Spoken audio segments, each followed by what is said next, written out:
Bom dia, povo de Deus. A paz do Senhor, tudo bem com vocês? Animados? Animados para a nossa última semana de leitura bíblica? Gente, sabe que eu não contei quantas semanas foram? Deveria, né? Eu devo isso a vocês. Deveria ter feito a conta de quantas semanas foram. Mas estamos na nossa última semana. É muito bom, mas a gente vai ficar um pouquinho com saudade, mas faz parte, né? A gente sabe que nosso propósito era esse aqui, esse inicial, nosso pontapé inicial, primeiramente ler a Bíblia completa e depois vai vir muita coisa nova aí, se Deus quiser. Dos estudos, né? Palavras. O Senhor sempre tem o melhor para nossas vidas. Vamos orar, porque hoje nós vamos ler Hebreus e 2 capítulos do livro de Tiago. Mas nós vamos ver a carta aos Hebreus. Bom, vamos orar para que o Senhor esteja conosco, como Ele tem sido todos os outros dias. Querido Deus, nosso Pai, nós te louvamos, Senhor. Tu és bom, a sua misericórdia tem sido sobre nossas vidas a cada manhã, Pai. Tua palavra nos diz que o Senhor nos ama, que o Senhor nos cuida, que o Senhor tem planos melhores para nós. Que o Senhor venha estar conosco nesta segunda-feira, em nossas vidas, nos dando um dia de paz, de bênção. E Espírito Santo, o Senhor é o nosso convidado para esta leitura, que o Senhor venha abrir os nossos olhos para que possamos enxergar as maravilhas da Tua lei. Nos dê entendimento, graça, sabedoria e discernimento, Pai. E que nós possamos viver conforme a Tua palavra. Nós te louvamos, bendizemos o Teu nome, em nome de Jesus. Amém, amém. Carta aos Hebreus. Essa é uma carta que já não se sabe, os estudiosos ainda têm um impasse, que se quem escreveu, se foi Paulo, se foi Lucas, se foi Barnabé, se foi Apolo, Priscila ou outros. Mas a carta ela sugere que a pessoa tem uma formação acadêmica, porque ela é uma carta culta, a forma que ela é escrita, né? A forma dela nos dá entendimento. E essa carta ela é escrita para os judeus, os hebreus, né? Eles estavam ali sofrendo perseguições, e essa carta é uma carta que fala para eles se permanecerem na fé, permaneçam firmes, né? Que Cristo é supremo, que Cristo ele é totalmente suficiente para a salvação, que o cristianismo agora é a nova aliança, né? Superior ao judaísmo, que esse novo concerto é superior à antiga aliança, é uma nova aliança que eles devem viver pela fé, que é superior a viver pela lei, ou seja, pelo legalismo, aqueles sacrifícios não necessários mais, agora é a fé em Cristo Jesus, né? E que esses cristãos devam perseverar e amadurecer na sua vida espiritual. Esse é o tema da carta aos Hebreus, foi escrita dentro desse contexto. E no capítulo 1 começa dizendo que Cristo, como Filho de Deus, é superior aos anjos. Vamos lá. Havendo Deus antigamente falado muitas vezes e de muitas maneiras aos pais pelos profetas, e nos falou-nos nestes últimos dias pelo Filho. Ou seja, antigamente Deus falava através dos profetas, falava ao nosso pai Abraão, falava, e agora ele vem e fala através do seu Filho Jesus Cristo, a quem constituiu o herdeiro de tudo, porque fez também o mundo, o qual, sendo o resplendor da sua glória e expressa a imagem da sua pessoa, e sustentando todas as coisas pela palavra do seu poder, havendo feito por si mesmos a purificação dos nossos pecados, assentou-se à destra da majestade nas alturas. Então, Jesus é superior ao homem e veio e se fez sacrifício por nós. Isso que ele está dizendo. E aí no versículo 3 ele fala, e quando outra vez introduzir ao mundo, o primogênito diz, e todos os anjos de Deus o adorem. Então haverá um momento em que Jesus vai descer e todos os anjos adoram a Jesus, né? Eles aguardavam a volta de Jesus e logo, como isso não aconteceu, né? Muitos estavam esfriando na fé. E o autor, então, mostra a superioridade de Jesus Cristo, que não podia, então, eles não poderiam voltar aos ritos antigos. Fala, calma aí, gente, Jesus vai voltar, mas ele não disse quando. Aí no versículo 8 diz, mas o filho diz, ó Deus, o seu trono subsiste pelos séculos dos séculos, cetro de equidade é o cetro do teu reino. Versículo 10, tu, Senhor, no princípio fundaste a terra e os céus são obra das tuas mãos. Eles perecerão, mas tu permanecerás, e todos eles como roupa envelhecerão, e como manto os enrolarás, e como vestes se mudarão, mas tu és o mesmo, e os teus anos não acabarão. 14. Não são, porventura, todos eles espíritos ministradores enviados para servir a favor daqueles que hão de herdar a salvação? Ou seja, os anjos foram feitos para servir.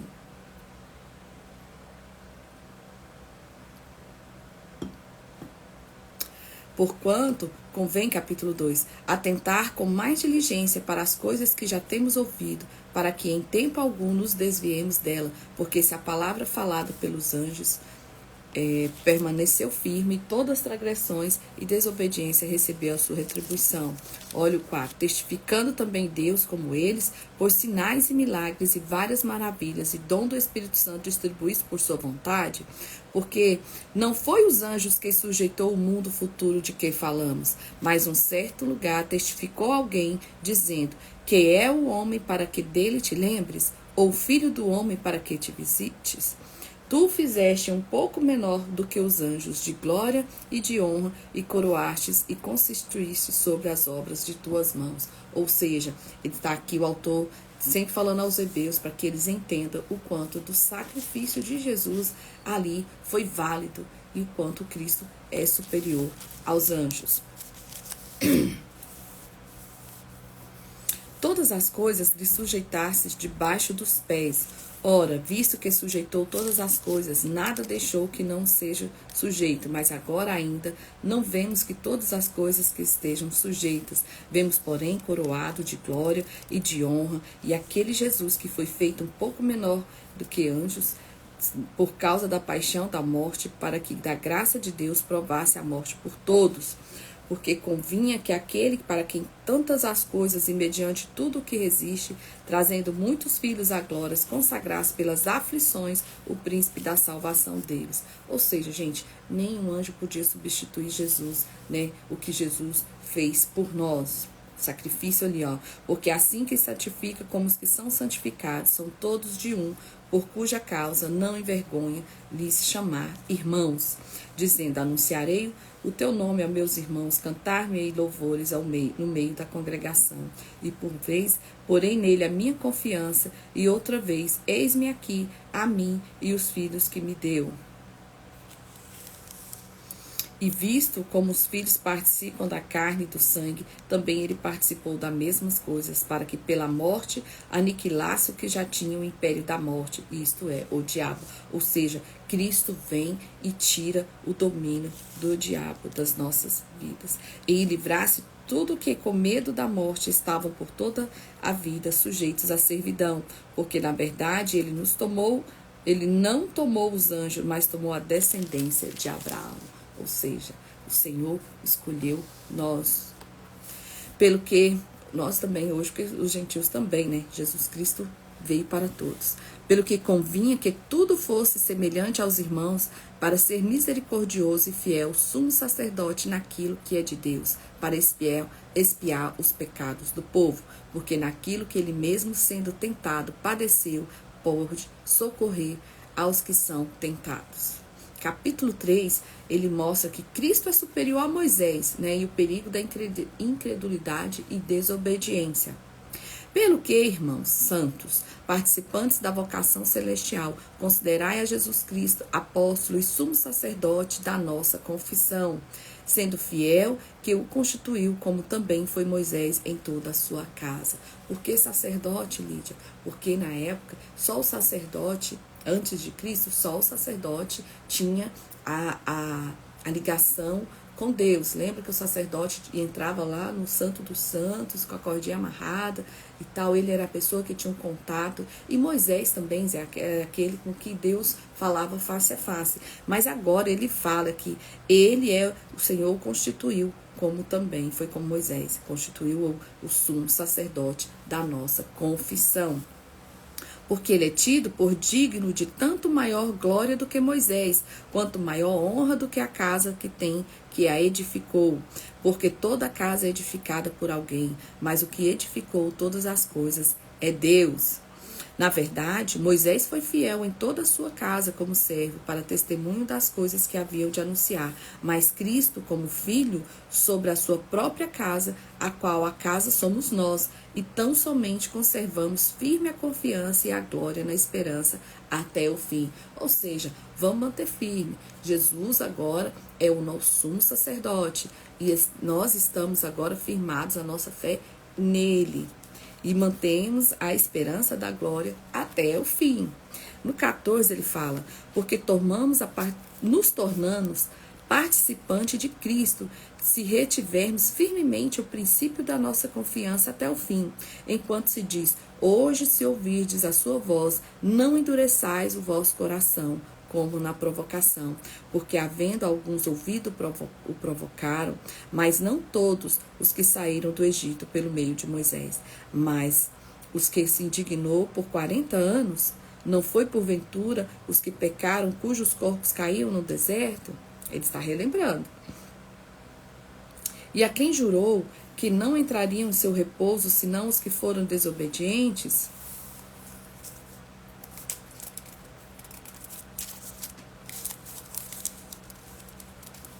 E vemos que não puderam entrar por causa da sua incredulidade.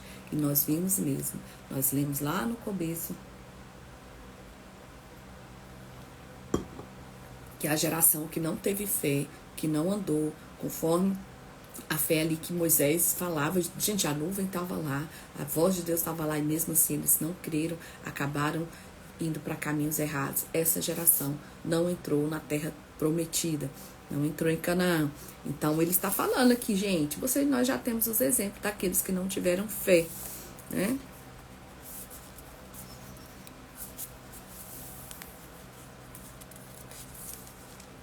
Então olha aqui, temamos, esse capítulo 4, temamos, pois, que porventura deixara da promessa de entrar no seu repouso, pareça que algum de vós ficará para trás, fique para trás, porque também a nós foram pregadas as boas novas, como a eles, mas a palavra da pregação nada lhe aproveitou, porque não estavam misturados com fé naqueles que ouviram.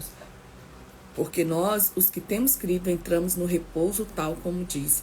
Assim jurei na minha ira, e não entrarão no meu repouso, embora as suas obras tivessem acabado desde a fundação do mundo. Porque em certo lugar disse, assim do dia sétimo, repousou Deus em todas as suas obras no sétimo dia. E outra vez neste lugar, não entrarão no meu repouso. Ou seja, o descanso de Deus, né? Ele prometeu que não era qualquer descanso, é o próprio Cristo e não um pedaço de terra. Esse descanso que ele fala é descansa em mim, é descansar no Pai, é descansar no Filho, né? Cristo ali que toma para si todo o nosso cansaço, essa nova vida e essa promessa da nova Canaã, né? Então não vamos fazer o mesmo. O Senhor Jesus nos mostrou e disse que haverá ainda um lugar de repouso para nós. Não vamos desanimar, não vamos perder a fé.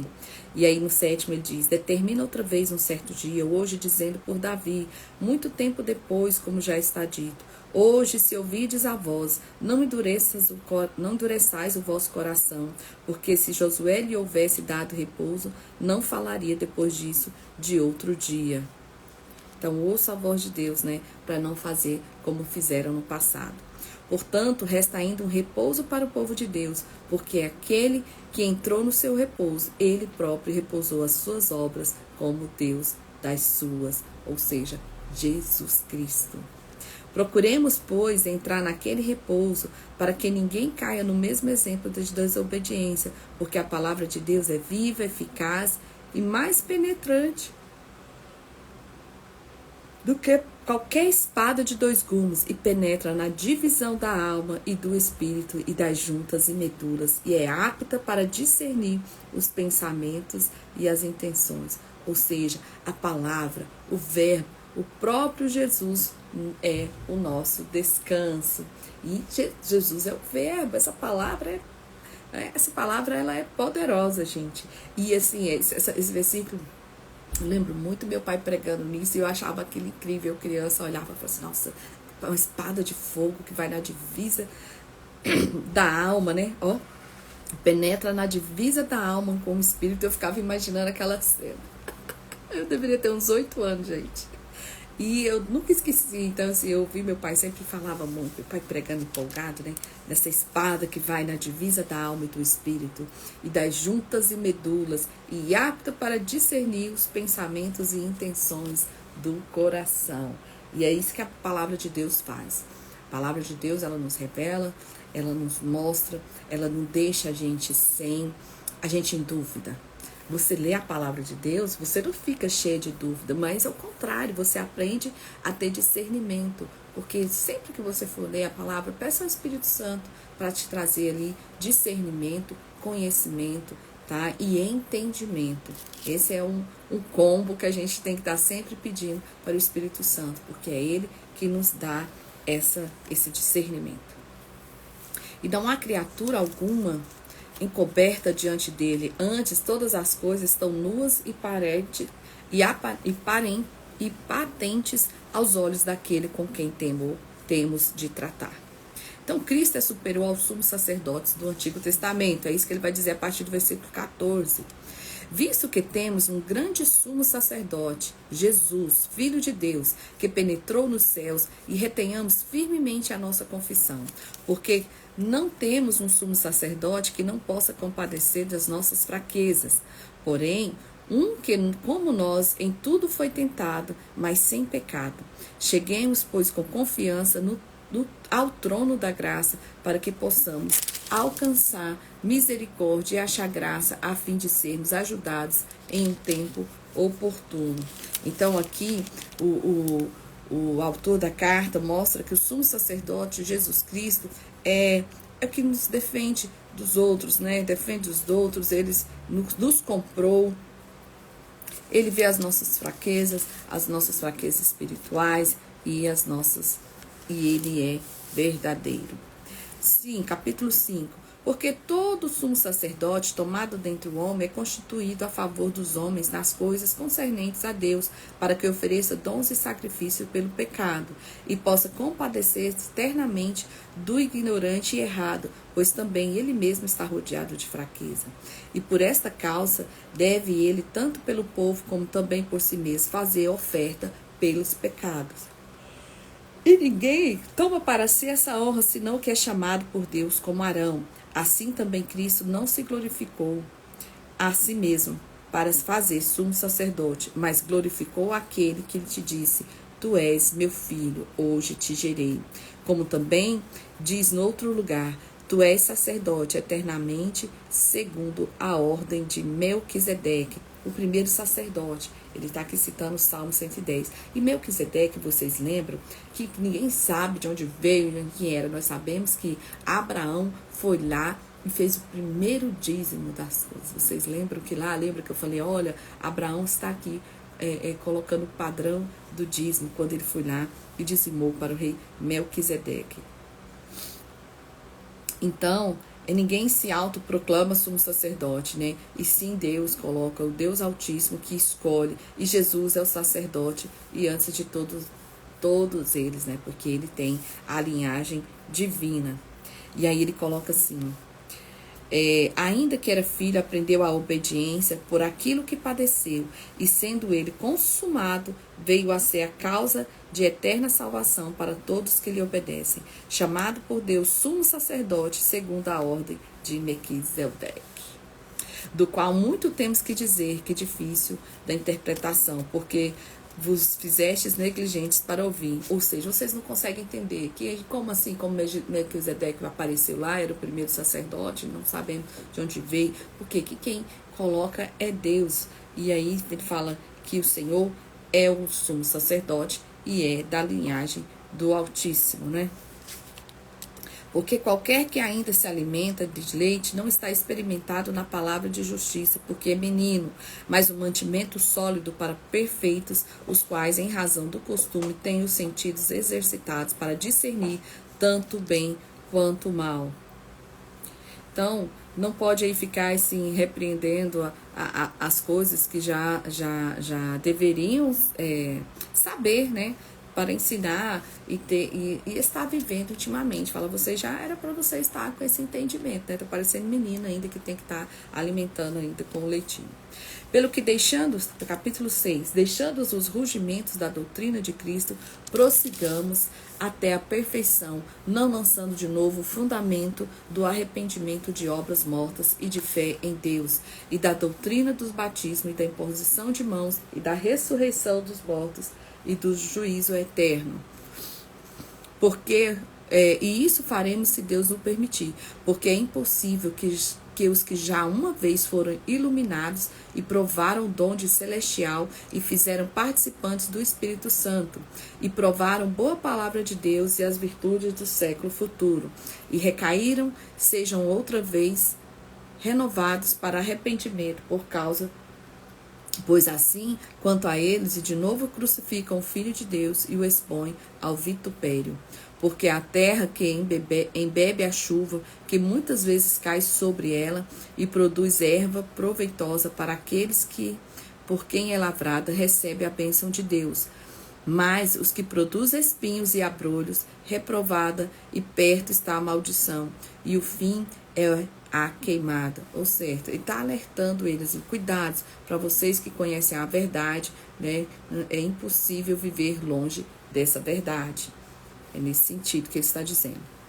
Mas vós, amados, esperamos coisas melhores e coisas que acompanham a salvação, ainda assim falamos. Porque Deus não é injusto para que se esquecer da vossa obra e do trabalho e do amor que para com que o teu nome mostrastes, enquanto servistes aos santos e ainda servis. Mas desejamos que cada um de nós mostre o mesmo cuidado até o fim, para que tenha completa e certeza da esperança. Ou seja, as promessas de Deus, gente, não vão mudar, né? Cristo falou e as promessas deles não mudam. Para que não façais negligente, para sejais imitadores do que pela fé e a paciência herdam as promessas. Ou seja, mantenha a constância e a perseverança, né? Permaneça sempre fazendo bem. Porque quando Deus fez a promessa a Abraão, como não tinha outro maior por quanto jurasse, jurou por si mesmo, dizendo, certamente abençoado te abençoarei e multiplicando te multiplicarei. Ou seja, mantenha a constância, mantenha fiel, porque a promessa de Abraão se cumpriu e a promessa de Cristo se cumprirá. E assim, esperando com paciência, alcançou a promessa. Ou seja, não é, gente, Jesus vai voltar e tudo, mas não é da noite para o dia, vamos ter paciência. Olha o versículo 17. Pelo que querendo Deus mostrar mais abundantemente a imutabilidade do seu conselho aos herdeiros da promessa, se interpôs como juramento, para que por duas coisas imutáveis nas quais é impossível que Deus minta, tenhamos a firme consolação, nós e o que pomos nosso refúgio em reter a esperança proposta.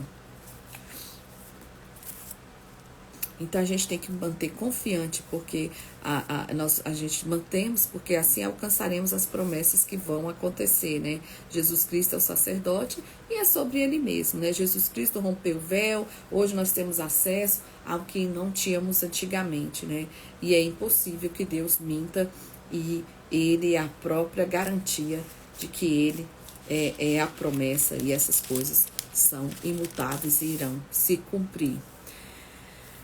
E ele continua aí, a qual temos como âncora a alma segura e firme de quem penetra até o interior do véu. Ou seja, quem que rasgou o véu quando morreu, né? Jesus Cristo. Quando Jesus Cristo o véu rasgou, né? É que ele foi lá e rasgou, o véu foi rasgado. Onde Jesus, nosso percussor, entrou por nós, feito eternamente sumo sacerdote segundo a ordem de Melquisedeque. Então, no capítulo 7, ele vai dizer sobre o sacerdote Melquisedeque, que era a figura do sacerdócio eterno de Cristo.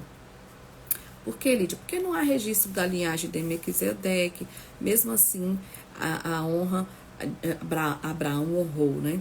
Porque este Melquisedeque era rei de Salém e sacerdote do Altíssimo, e que saiu ao encontro de Abraão quando ele regressava da matança dos reis e abençoou, a quem também Abraão deu dízimo de tudo. E primeiramente é por interpretação rei de justiça, depois também rei de Salém, que é rei de paz.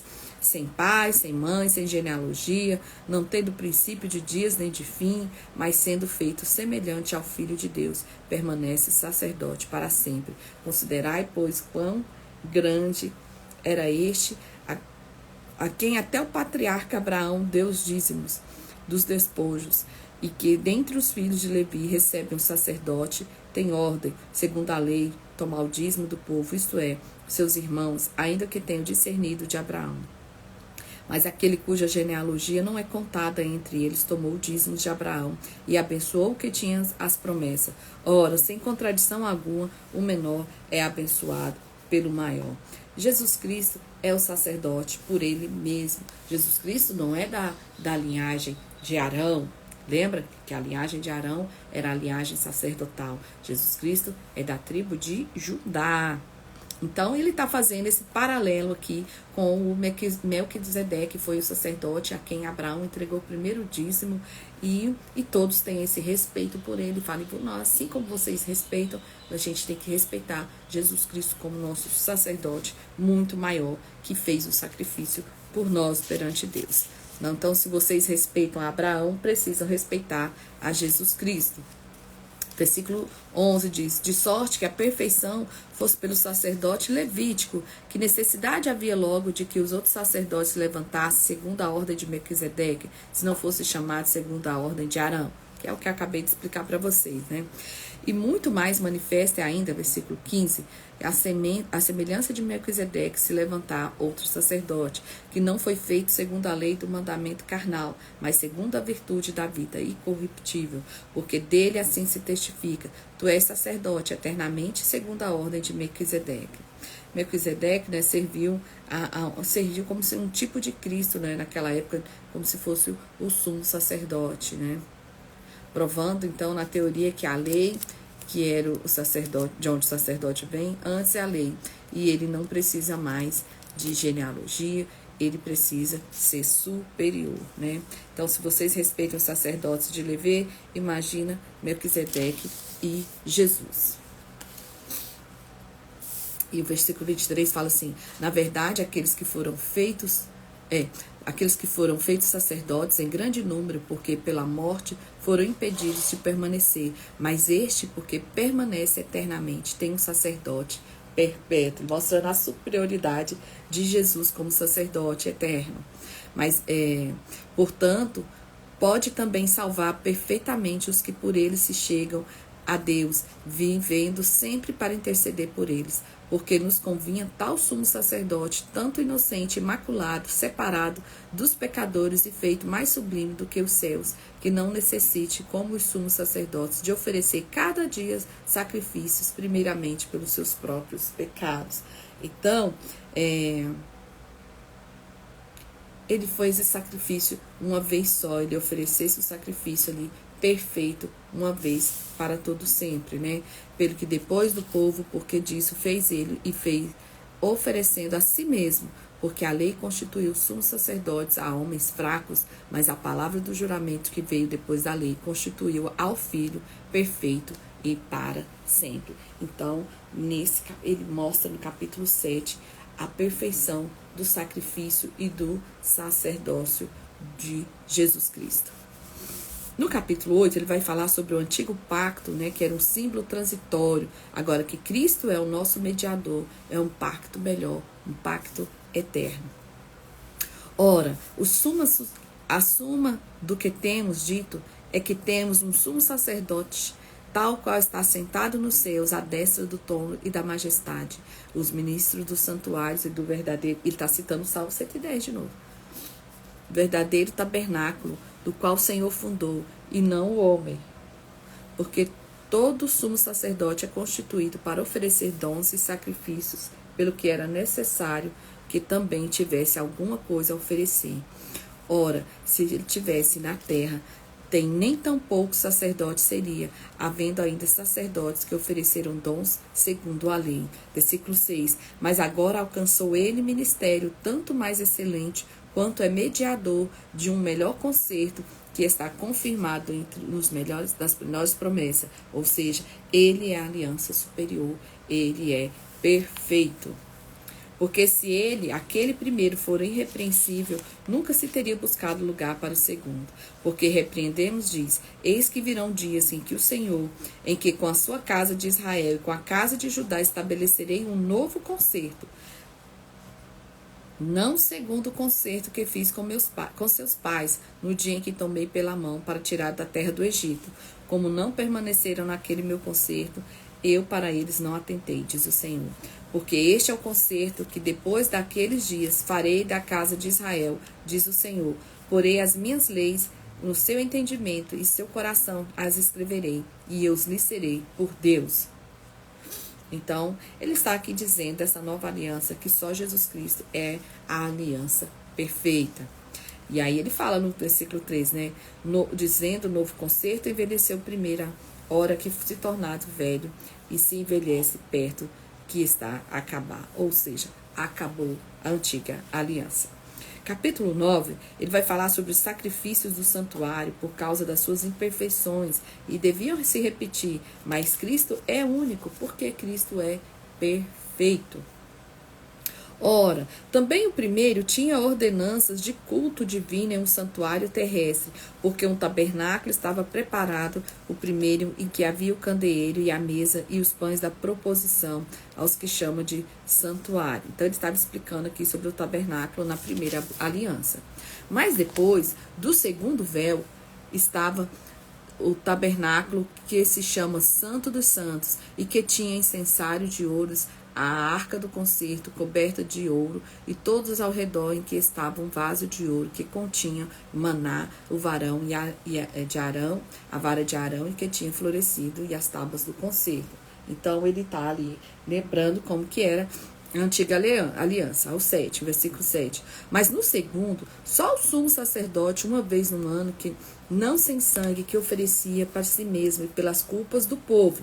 11. Mas vindo Cristo, sumo sacerdote dos bens futuros, por um maior e mais perfeito tabernáculo, não feito por mãos, isto é, não dessa criação, nem por sangue de bode, nem de bezerro, mas pelo próprio sangue entrou uma vez no santuário, havendo efetuado uma eterna redenção. Ou seja, lembra que eles está aqui explicando, olha, não era matava o bode ou o bezerro e o sangue ali e tal, explicava tudo, mas olha o que ele está dizendo. Agora, né, veio Cristo como um tabernáculo que não é humano, né, que entrou no santo lugar e se ofereceu em redenção eterna. Se o sangue de boi, né, purificava, imagina agora o sangue de Cristo. É isso que ele está tentando fazer com que eles entendam.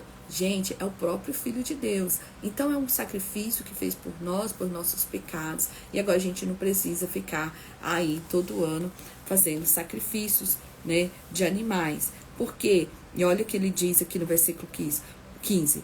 É por isso que é mediador de um novo testamento, para que, intervindo a morte para a remissão das transgressões que havia debaixo do primeiro testamento, os chamados recebam a promessa da herança eterna. Lembra que Jesus, quando fez a última Páscoa, ele falou, esse é o símbolo do Novo Testamento. Por isso que a gente chama de Novo Testamento, essa nova aliança. O próprio Cristo usa essa frase para falar.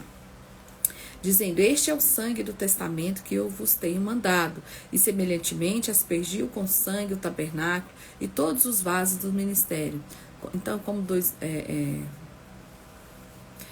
E quase todas as coisas, segundo a lei, se purificam com sangue, sem derramamento de sangue, não há remissão. Então, como Moisés derramava o sangue lá no tabernáculo, Cristo também derramou o sacrifício único de Jesus, né, que é a obra perfeita, e Cristo derramou o seu sangue por nós, né? De sorte que era bem necessário que as figuras das coisas que estão no céu assim se purificassem, mas as próprias coisas celestiais como sacrifícios melhores do que estes, porque Cristo não entrou em nenhum santuário feito por mãos, figura do verdadeiro, porém no mesmo céu, para agora comparecer por nós perante a face de Deus. E aí ele fala, uma vez se manifestou para aniquilar o pecado pelo sacrifício de si mesmo. E como os homens está ordenado, morrem uma vez, vindo depois disso o juízo. Assim também, Cristo oferecendo-se uma vez para tirar os pecados de muitos, aparecerá segunda vez sem pecado aos que esperam para a salvação. Então você vê, ele escrevendo aos hebreus assim, tentando mostrar para eles que eles não precisam voltar para aqueles ritos antigos. Agora que Jesus se foi, ele está dizendo que Jesus vai voltar, mas parece que eles estão meio que abalados ali porque Jesus não voltou logo. Ele fala, não precisa vocês voltar para aqueles ritos antigos. Aí começa a explicar para eles toda essa nova aliança, essa fé em Cristo Jesus. E no 10 ele fala, porque tendo a lei a sombra dos bens futuros e não imagina exatas coisas, nunca pelos mesmos sacrifícios que continuamente se oferecem cada ano por aperfeiçoar o que eles se chegam. Versículo 4, porque é impossível que o sangue dos touros e dos bodes tire pecado. 9, e disse, então disse, eis que venho para fazer, ó Deus, a tua vontade, tira o primeiro para estabelecer o segundo, ou seja, remove a primeira aliança e estabelece a segunda aliança, na qual vontade temos sido santificados pela oblação do corpo de Jesus Cristo, feita uma vez.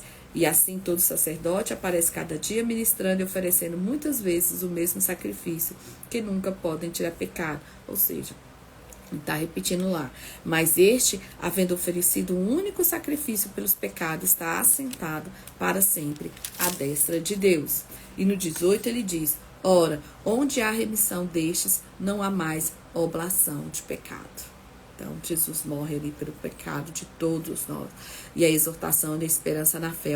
Tendo, pois, irmãos, ousadia para entrar no santuário pelo sangue de Jesus, pelo novo e vivo caminho que ele nos consagrou pelo véu, isto é, pela sua carne.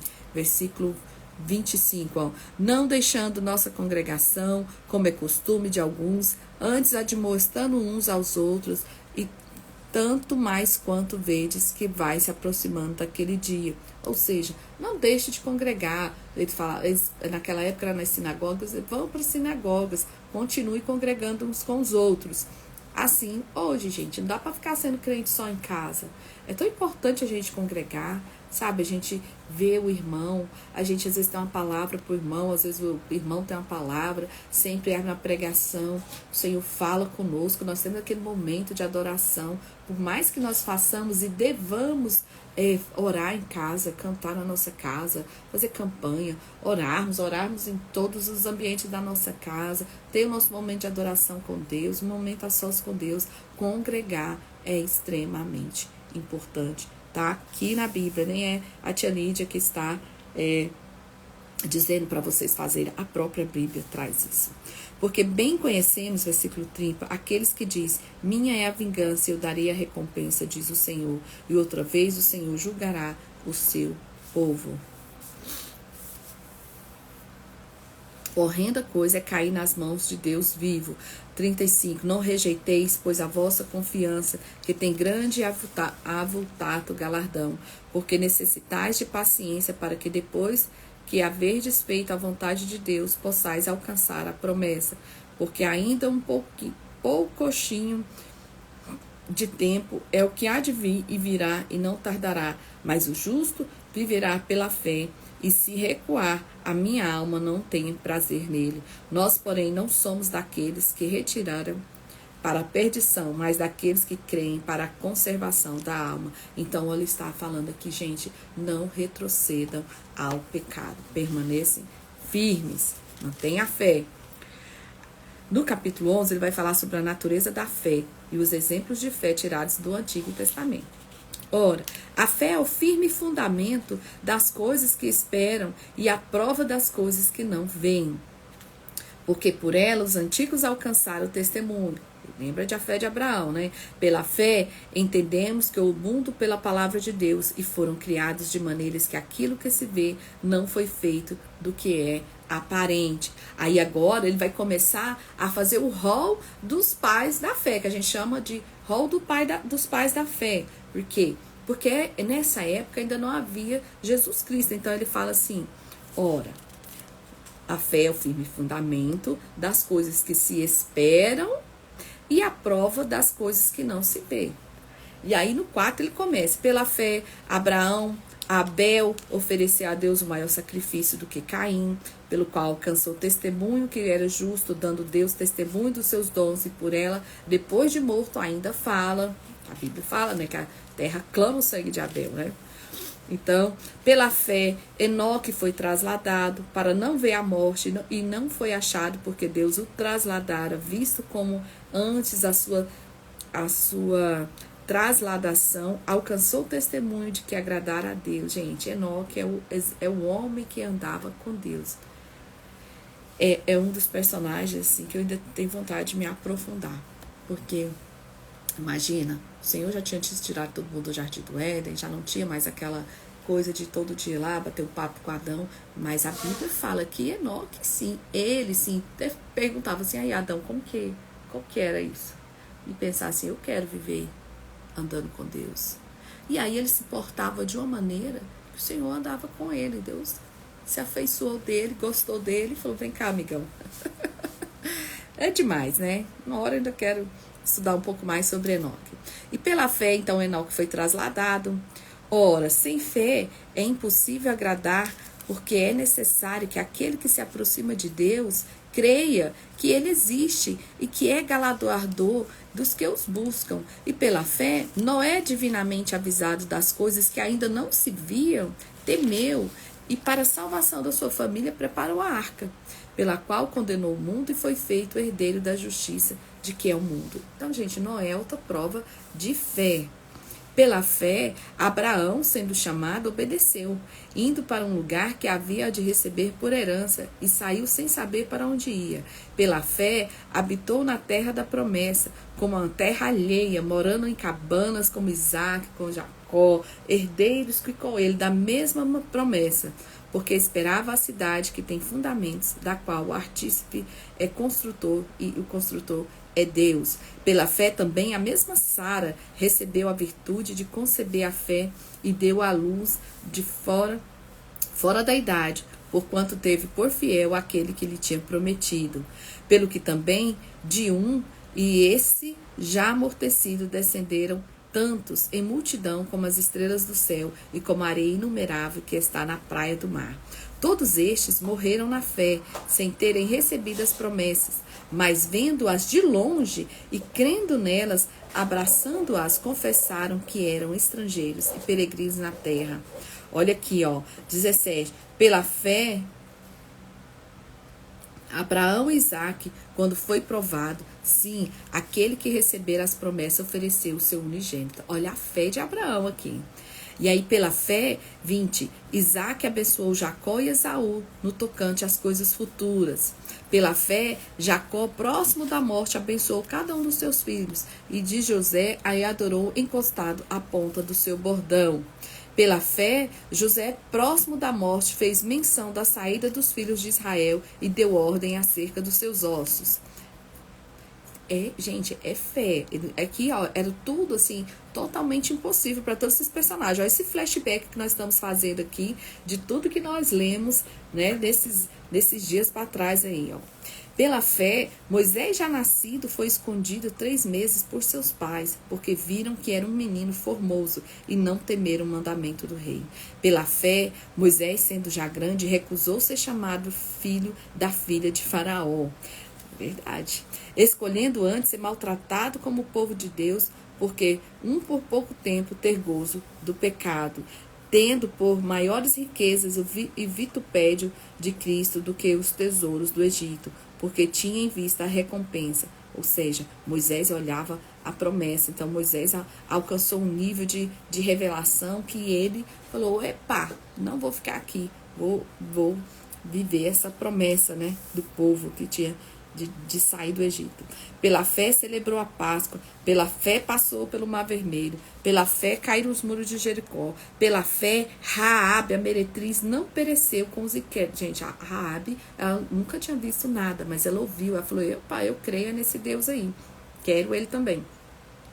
E que mais direis? Falta-me o tempo contando Gideão, se eu for falar de Gideão, se eu for falar de Baraque, se eu for falar de Sansão, se eu for falar de Jefté, se eu for falar de Davi, se eu for falar de Samuel e dos profetas, os quais, pela fé, venceram reinos, praticaram a justiça, alcançaram promessas, fechando as bocas dos leões, apagaram por força a força do fogo, escaparam do fio da espada, da fraqueza tiraram forças, na batalha se esforçaram, puseram em fugida os exércitos estranhos, as mulheres receberam para a ressurreição dos seus mortos, uns foram torturados, não aceitando seu livramento, para alcançar a uma melhor ressurreição.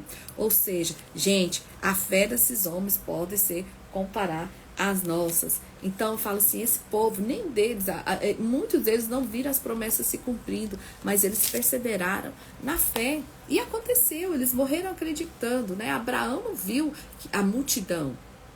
Abraão não viu a multidão, os milhares, como a areia da praia, como diz. Mas ele creu até o último minuto. E estes outros experimentaram escárnios e açoites e até as cadeias e prisões. Foram apedrejados, serrados, agora já está falando do povo já do Novo Testamento. Foram apedrejados, serrados, tentados, mortos a fio de espada, andaram vestidos de pele de ovelha e de cabra, desamparados, aflitos, maltratados, homens os quais o mundo não era digno. E todos estes, tendo tido testemunho pela fé, não alcançaram a promessa, provendo Deus alguma coisa melhor a nosso respeito, para que eles, sem nós, não fôssemos aperfeiçoados. Ou seja, gente, não vamos nos prender aos heróis da fé. Hoje nós vivemos uma geração de Jesus Cristo. Nós vivemos a plenitude dos tempos. Temos toda a Bíblia aqui para a gente viver. Então vamos viver, né, chegar à presença do Senhor e avivar essa fé que nós precisamos ter. No capítulo 12, ele vai falar sobre a perseverança no meio das provações, segundo o exemplo de Cristo. Porquanto nós também, pois estamos rodeados de uma tão grande nuvem de testemunhas e deixamos todos o embaraço e o pecado que tão perto nos rodeia e corramos com paciência a carreira que nos está proposta, olhando para Jesus, o autor e consumador da nossa fé, o qual, pelo gozo que este estava proposto, suportou a cruz, desprezando a afronta e assentou-se à destra do trono de Deus. Considerai, pois, aqueles que suportou tais contradições dos pecadores contra si mesmo, para que não enfraqueçais, desfalecendo em vosso ânimo. Ainda não resistis até o sangue, combatendo contra o pecado. E já vos esqueceste da exortação que argumenta convosco como filhos. Filho meu, não despreze a correção do Senhor, e não desmaies quando por ele fores repreendido, porque o Senhor corrige o que ama e açoita qualquer que lhe recebe por filho. Se suportais a correção, Deus vos trata como filhos, porque que filho há a quem o pai não corrija, né? Então ele fala assim, ó, gente, é hora de permanecer na fé e suportar ainda. E no 11 ele diz, na verdade, toda correção ao presente não parece ser gozo, senão tristeza, mas depois produz um fruto pacífico de justiça nos exercícios por ela. Porque ser corrigido, gente, não que é legal, né? Dói na hora, etc., mas depois traz a consciência de realmente que aquilo precisa ser mudado. Aqui no versículo 26 ele fala assim, ó, a voz do qual moveu então a terra para agora anunciou dizendo, ainda uma vez como verei, não só a terra, senão também o céu. Ou seja, aqui ele está trazendo a gente a ciência do futuro. E a essa palavra diz, aí uma vez mostra a mudança das coisas móveis como as coisas feitas para que os imóveis permaneçam, pelo que tendo recebido um reino que não pode ser abalado, retenhamos a graça pela qual sirvamos a Deus e agradavelmente com reverência e piedade. Porque nosso Deus é um fogo consumidor. E o capítulo 13 ele fala, e permaneça no amor fraternal, não vos esqueçais da hospitalidade, porque por ela alguns, não sabendo, hospedaram anjos. né? Versículo 5. Sejam vossos costumes sem avareza, contentando-vos com o que tendes, porque disse, não te deixarei, nem te desampararei, tá? E ele vai dando conselho. E assim como confiança, ousemos dizer, o Senhor é o meu ajudador, e não temerei o que me possa fazer o homem. Lembrai-vos dos vossos pastores, que vos falaram a palavra de Deus, a fé dos quais imitai, atentando para a sua maneira de viver. Jesus Cristo é o mesmo ontem e hoje e eternamente. 14. Porque não temos aqui cidade permanente, mas buscamos a futura. E ele está dando suprimento para o povo aqui permanecer na fé, porque ofereçamos sempre por ele a Deus sacrifícios de louvor, isto é, o fruto dos lábios que confessam teu nome. 17. Obedecei aos vossos pastores, sujeitai-vos a eles, porque velam por vossa alma, como aquele que não há da conta delas, mas o façam com alegria e não gemendo, porque isso não nos será útil. No 20, ele vai saudando, vai dando a despedida aqui. Ora, o Deus de paz, que pelo sangue do concerto eterno tornou a trazer dos mortos o vosso Senhor Jesus Cristo, grande pastor das ovelhas, vos aperfeiçoe em toda boa obra para fazerdes a sua vontade, operando em vós os que perante ele é agradável por Jesus Cristo. Ou seja, tudo é por Jesus Cristo. Aí ele fala, o qual seja a glória para todo sempre e amém. Rogo-vos, pois, irmãos, que suportei a palavra dessa exortação, porque abreviadamente eu escrevi. Então eu escrevi aqui muito rápido para vocês, e olha que tanto de coisa que o autor fala, né? Então ele permanece. A dica aos hebreus é, permaneçam nessa fé, né? Não percam. E aí ele finaliza essa carta. Agora nós vamos ver a carta que Tiago escreveu, né? Tiago, ele é muito prático, ele fala da praticidade do evangelho, da vida ali do evangelho. E Tiago, gente, é um livro maravilhoso, assim, que a gente quiser, você pode ficar dias estudando Tiago, apesar dele ser um livro pequeno. Mas por quê? Porque Tiago, ele era meio irmão de Jesus, né? Esse Tiago aqui é filho de Maria com José. E ele, sendo filho de Maria e José, com quem que ele conviveu? Com Jesus. Desde a sua infância ele conviveu com Jesus. Então ele viveu com a única pessoa perfeita do universo. A única pessoa perfeita que já existiu. Então ele vai ter aqui muitos conselhos, muitas formas ele vai falar pra gente na prática, né? Tiago estava ali ciente, né, do que o povo enfrentaria. Ele foi um grande pastor ali em Jerusalém. Tiago pastoreava ali na cidade de Jerusalém. E aí ele queria que as pessoas alcançassem maturidade espiritual.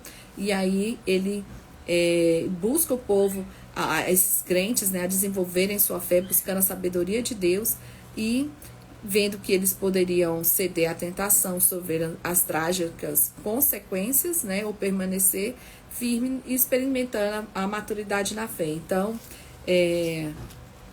Tiago tem esse tema de desenvolver a fé e a perseverança. Nós vamos ler aqui, esses 2 minutinhos, 8 minutinhos, nós vamos ler esses 2 primeiros capítulos. Então, lembrando que Tiago traz essa palavra aí de praticidade, de como viver o evangelho na prática. Capítulo 1. Tiago, servo de Deus e do Senhor Jesus Cristo, as 12 tribos que andam dispersas. Saúde.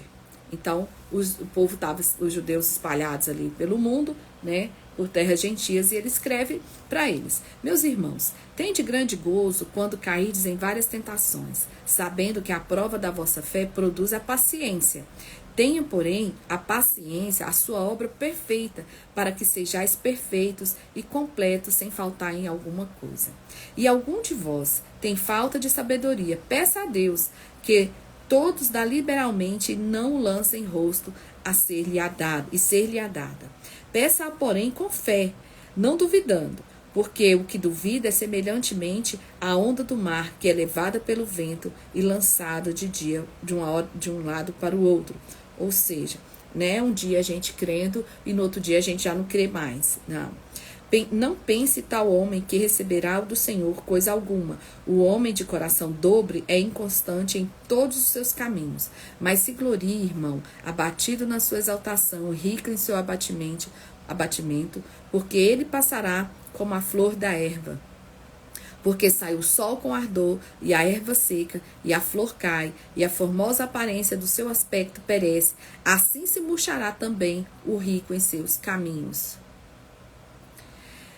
Bem-aventurado o varão que sofre as tentações, porque quando for provado, receberá a coroa da vida, o qual o Senhor tem prometido aos que amam. Ou seja, Deus não nos tenta, mas Ele permite, tá bom?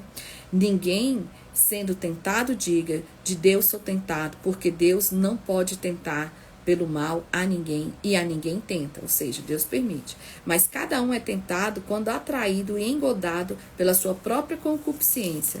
Depois, havendo a concupiscência concebida, dá luz ao pecado. Aí o pecado sendo consumado gera a morte. E ele está explicando minuciosamente aqui para o povo.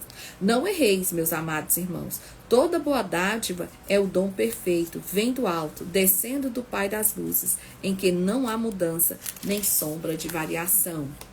Segundo a sua vontade, ele nos gerou pela palavra da verdade, para que fôssemos como primícias das suas criaturas. Sabeis isto, meus amados irmãos, mas todo homem seja pronto para ouvir, tardio para falar e tardio para se irar. Ou seja, vamos saber ouvir e praticar a palavra. Porque a ira do homem não opera a justiça de Deus, pelo que, rejeitando toda imundícia e acúmulo de malícia, recebei com mansidão a palavra em vós, que é enxertada, a qual pode salvar a vossa alma, e sede cumpridores da palavra, e não somente ouvintes, enganando-os com falsos discursos. Porque se alguém é ouvinte da palavra e não é cumpridor, é semelhante ao varão que contempla o espelho o seu rosto natural. Porque se contempla a si mesmo e foi-se logo e se esqueceu como era. Aquele, porém, que atenta bem para a lei perfeita da liberdade e nisso persevera, não sendo ouvinte esquecido, mas fazedor da obra, este tal será bem-aventurado no seu feito. Se alguém entre vós cuida ser religioso e não refreia a sua língua, antes engana o seu coração, a religião desse é vã. A religião pura e imaculada para com Deus, o Pai, é esta: visitar os órfãos e as viúvas nas suas tribulações e guardá-los da corrupção do mundo.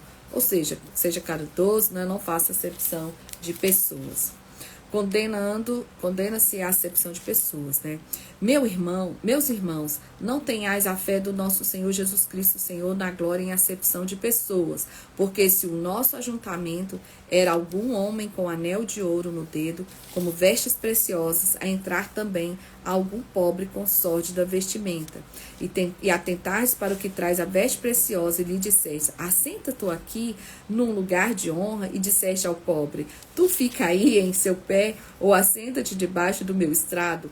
Porventura não fizestes distinção dentre os vós mesmos, e não fizeste juízos de maus pensamentos? Aqui ele está falando sobre a discriminação, né? De receber super bem a pessoa rica, chica, e deixar o pobre para lá. Porque, gente, naquela época o contexto ainda era muito pior do que hoje. E era a missão da igreja cuidar dos pobres. E o pior é assim, que Jesus veio e deu esse exemplo para eles de cuidado para com os pobres, né? Jesus veio bem para aqueles bem que estavam ali tudo doente e tal, e etc. Então, ele fala aqui no versículo 8, ó: todavia, se cumprires conforme as escrituras, a lei real, amarás o teu próximo como a ti mesmo, bem fazeis. Ou seja, se você cumprir isso aí, tá tudo certo. Mas se fizer acepção de pessoas, cometei pecados e sois redarguido pela lei como transgressores. Por quê, gente? Porque todo mundo necessita de maneira igual de Jesus. Não existe o rico precisa mais, o pobre mais, o feio mais, a viúva menos ou mais. Não existe, né? Não existe acepção de pessoas. Todos nós somos carentes da misericórdia e da salvação.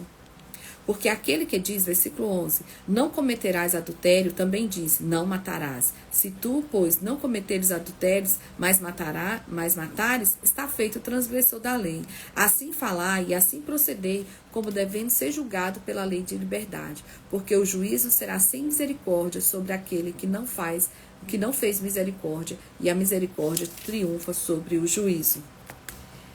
Aqui ele fala da fé e das obras. Olha, meu irmão, Que aproveita se alguém disser que em fé e não tiver as obras, porventura a fé pode salvá-lo? E se o irmão ou a irmã estiveres nus e tiverem falta de mantimento cotidiano, e algum de vós lhe disser, ide em paz, aquietai-vos e fartai-vos, e lhes não derdes as coisas necessárias para o corpo, que proveito virá? Ou seja, a obra sozinha ela não funciona. A fé tem que ter ação na prática. Ou seja, não adianta eu falar e não fazer.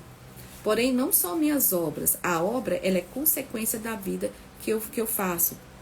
Eu só falar e não fazer, nada muda, entende? E é isso que ele está dizendo, né? Que a fé sem obras não se aproveita. Eu tenho que falar, mas eu também tenho que praticar. Assim também a fé, se não tiver obras, é morta em si mesma. Eu acredito, quando chega na hora eu surto. Né? Eu falo o que eu faço, acontece, não peco, não sei o que, e vivo na iniquidade. Então ele fala, e principalmente no cuidado aqui, eles tinham que ter esse cuidado com as viúvas e com os órfãos, né? Então ele fala, vocês falam da fé, mas vocês têm que realmente que praticá-las. Tu crês que há um só Deus, faz o bem, também os demônios creem que estremecem, mas o homem vão, queres tu saber que a fé sem obras é morta? Então, ele continua, porventura Abraão, nosso pai na fé, não foi justificado pelas obras quando ofereceu sobre o altar o seu filho Isaque? Ele cria, não cria? Mas ele não foi lá e ofereceu? Falou, eu creio, nem que seja das cinzas, o Senhor vai restituir esse menino. Porque ele falou que eu vou ser pai de multidões, ele falou que eu vou ter filho, alguma coisa ele vai fazer. Então ele cumpre ali mediante a fé que ele tinha, mas ele age. Aquilo que foi pedido para ele, ele fez, ele agiu. Bens, vê que a fé cooperou com as suas obras, e que pelas obras e a fé aperfeiçoada e cumpriu as escrituras que diz, e creu Abraão em Deus, e foi-lhe isso imputado como justiça, e foi chamado o amigo de Deus. Vedes, então, que o homem é justificado pelas obras, e não somente pela fé, e de qual modo Raabe a meretriz não foi também justificado pelas obras quando recolheu os emissários e despediu o outro caminho? Porque assim como o corpo sem o espírito está morto, assim também a fé sem obra é morta. Ou seja, não basta falar, tem que ser, tem que agir, tem que fazer. Raabe acreditava num Deus que ela nunca ouviu, mas ela fez tudo o que ela podia para que aqueles homens executassem parte do plano. Porque ela cria que realmente o Deus de Israel era o Deus legítimo. Abraão, naquele momento, ele cria que Deus ia ser o pai, ele ia ser pai de multidões, e mesmo o Senhor pedindo para ele sacrificar o único filho, ele fala, Deus vai fazer algo. Então é por isso que a fé sem obra é morta. Não adianta eu dizer que tenho fé e não praticar essa fé. As minhas obras não dizerem o mesmo sobre o que eu digo, o que eu falo. Tá bom? Estamos na reta final. E o Senhor abençoe cada um de vocês que estiveram aí, que estão aí. E amanhã, às 5h59, estamos de volta e continuaremos a leitura do livro de Tiago. E vamos ler também as cartas de João.